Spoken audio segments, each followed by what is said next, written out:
Arie, you never review dropshipping stores anymore. All you're reviewing nowadays are these big ass brands that have crazy budgets. What happened to good old dropshipping stores? That's just deep, bro. That's deep. Well, you guys know I'm a man of the people, and today I'm answering your pleas. In this video, we're gonna be reviewing 5 different dropshipping stores. This is basically gonna be a critique, and after doing so many videos, studying successful e-commerce brands, it's gonna be quite interesting seeing the difference between those brands and these dropshipping stores. So usually the way that I find successful Shopify stores is by going to Google, typing in myip.ms Shopify, and the first search result here is a database of every single Shopify store ranked by traffic. So of course, myshopify.com is number 1. You see Fashion Nova up here. They're literally a $1 billion company. Gymshark, again, another $1 billion company. And these are kind of the top dogs. This is kind of the reigning champs of the e-commerce world. And honestly, finding dropshipping stores on here is actually quite hard because there's not really going to be any dropshipping stores that place in the top 10, at least not from what I've seen. What the fuck? Stop playing. What the fuck? Stop playing. What the fuck is that? So I had to use this software called Salesforce. They're not sponsoring this video or anything. This is just the only way that I know to easily find some dropshipping stores. And as you can see, they got a cool little filter where you can do either all stores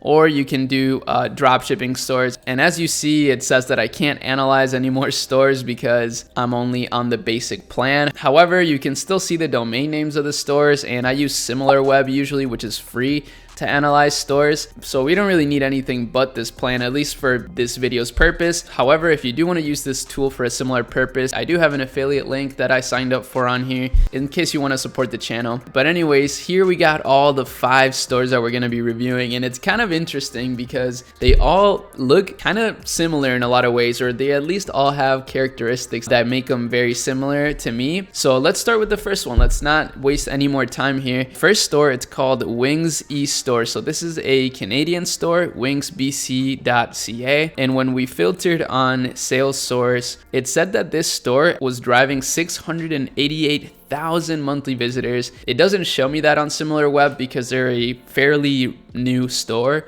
But anyway, Salesforce said that they have 2.1 thousand products. So this is for sure what you would call a general store. This is like a mini Amazon. And what's kind of cool about this is that they actually have a lot of different products, and they've seemed to actually taken the dropshipping model to the next level by even adding some like big brand products to their store, like wholesaling big brand products. As you can see, they got like ruffles, all dressed ruffles. That's actually crazy. I know that that's a Canadian flavor. We don't have those in the US. And then they have other local delivery ones. So they got a lot of cool stuff going on. I actually kind of fuck with this. I think this is a great way to take the dropshipping model and just really take it to the next level without necessarily building out like a niche brand or anything. I mean, they definitely didn't overthink it here. They just kind of went with what was working probably and just doubled down on it and got to the point that they're at today. So super impressive. Now when you click shop now, it takes you to this. They definitely got to fix that. And let's look at these because I know stuff like this can sometimes be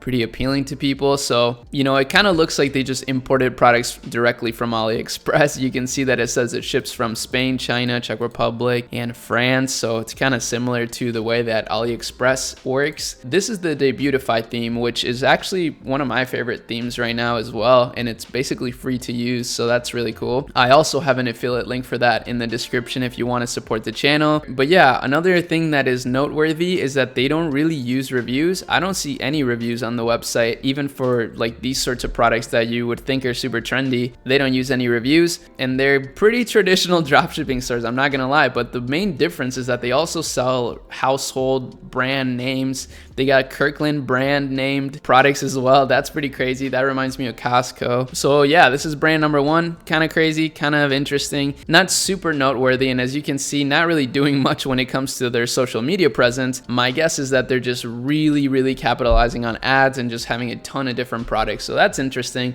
There goes brand number 1.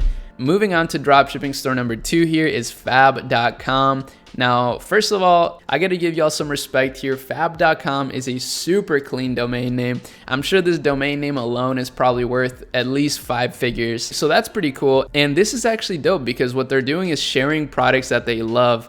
So they try to only source and share products that are organically made, ethically sourced, blah, blah, blah. So pretty cool, just building a brand with products that they really feel connected to, which this is actually like a really dope way to use the dropshipping model and cater it to your own needs. So for example, what this person is doing is they're dropshipping products that they see actually fit their brand and that they actually believe in. So I'm sure that they're partnered with a lot of local suppliers probably. They've probably reached out to like a bunch of local businesses to see if they can dropship their products. And this is the stuff that you can do once you build skills in the e-commerce world. And that's why I'm always like, the most important thing you need to do is learn skills. But yeah, this is just a really cool example. I don't see them using a lot of reviews, so I'm guessing it's kind of similar to the other deal where they're just probably driving a ton of traffic to a ton of different products. And Salesforce actually says that they drive 2.2 million monthly visitors. I can't see that with similar webs, so I can't really confirm nor deny that that's true, but you know, I'm gonna go ahead and trust this spy tool. And honestly, with that domain name, I'm sure that they're getting a lot of organic traffic as well. Now let's take a look at their social media super quick just to see what's going on here. Oh, so they're actually a verified brand and they have a lot of followers. That's super cool. Doesn't seem like they're getting a ton of engagement, but you know what's cool about Instagram is that you can actually disable your likes now,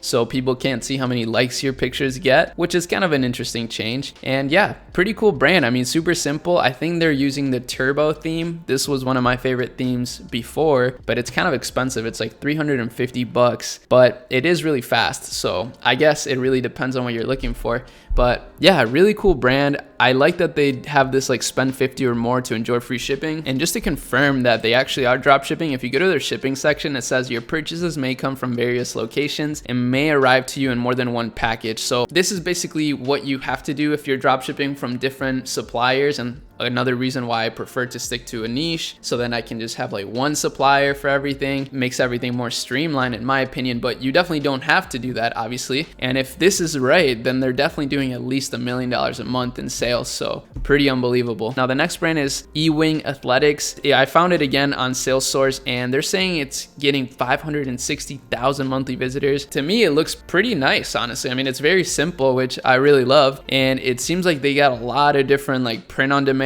things going on, and they made it look really nice. So let's take a look at one of their products and see exactly what they're doing. Let's just take a look at these particular ones right here. So it's just some random shoes that kind of look like Jordans, but not really. And as you can see, it's kind of a really weird description. It doesn't really look that great, but it is simple. And I like this upsell right here. Buy 2 pairs, save 15% on both. That's a pretty decent offer right there. And yeah, again, super simple store here. You know, not my favorite. So yeah, not really much to say about this one. I guess it's a creative product like shoes. That's kind of a hard niche in my opinion because you got so many sizes, but because of that, there's a lot of opportunity. So definitely worth checking out. Now the next one is actually a Portuguese store, and as you can see, they are getting 1.5 million monthly visitors according to this website.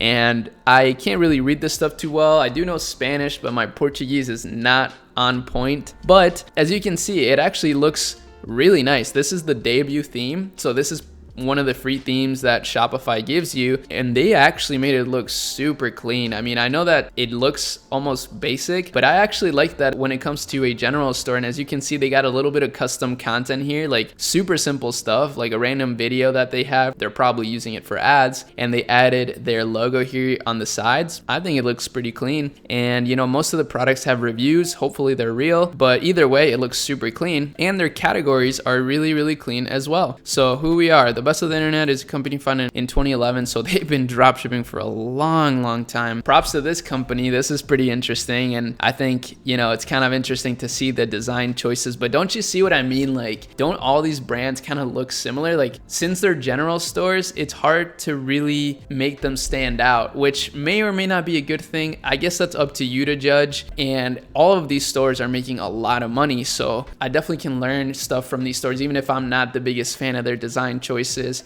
or their product choices or product quality, there's still things that they're doing to succeed that we can all learn from. And here we go to the 5th store. It's called Plushie Depot. To be honest with you, this is my favorite store so far. This is clean. I'm not sure the legality of it because, you know, you can't actually sell licensed products like Pokemon plushies without a license. I've actually had to learn that the hard way because one of my first stores actually was like an anime and like movie store with like Pokemon stuff and whatnot. But hopefully they're making it work in a legit way. Again, we can't really see their traffic, but SimilarWeb says they're getting 2.7 million monthly visitors and they have over 2,500 products. That's so crazy.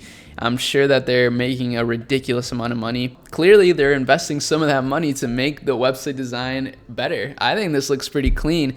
I mean, obviously, it's not like a designer fashion brand out here, but for what they're doing, it looks nice. Wow, they got a lot of different Pikachu plushies. This is hilarious. Oh my god. Pepe Frog, Pikachu. That is actually really funny. Apparently, they sell this one a lot. That's pretty funny too, actually. And yeah, super simple stuff. Like, they're not reinventing the wheel here by any means. They're just finding a passionate niche and going all in. And again, I think it looks pretty clean. It looks well put together, it's congruent, and it looks fun for what it is. Now, when we look on Salesforce at the All Stores tab, it shows most of the brands, and this is kind of like how you can see like these brands, even the smaller ones, are getting like 8 million monthly visitors. So this is why over the past year or so, like I've been trying to expand my mind and my knowledge outside of dropshipping to build a brand that gets to levels like this, which I think is totally possible with consistent growth over time. And this is what I mean, like when you look at something like this that is getting 8 million monthly visitors and it's just a fashion store, but it looks so clean, like just the design is so appealing, so aesthetically pleasing, and I just really appreciate that. And I genuinely think this is one of the biggest things that differentiates a traditional dropshipping store from a successful Shopify e-commerce brand, which is a lot more broad. It's still in the same family, but it's the better distant cousin. And quite honestly, that's the only reason why I focus on these types of case studies as opposed to dropshipping store case studies. But nevertheless, I still think it's super interesting to take a look at everything in the e-commerce landscape. I'm a big fan of learning, so I'm more than happy to make videos like this and show you guys some really interesting stuff. So hopefully you enjoyed it. Hopefully you found some value in it. I had a lot of fun making this, and I hope that you had fun watching it. So with that said, make sure that you check out the links in the description. Make sure you like and subscribe to the channel for more. We post videos every Tuesday and Friday. And yeah, I'm gonna go get back to work. I hope that you guys have an amazing rest of your day, and I'll see you in my next video. Peace.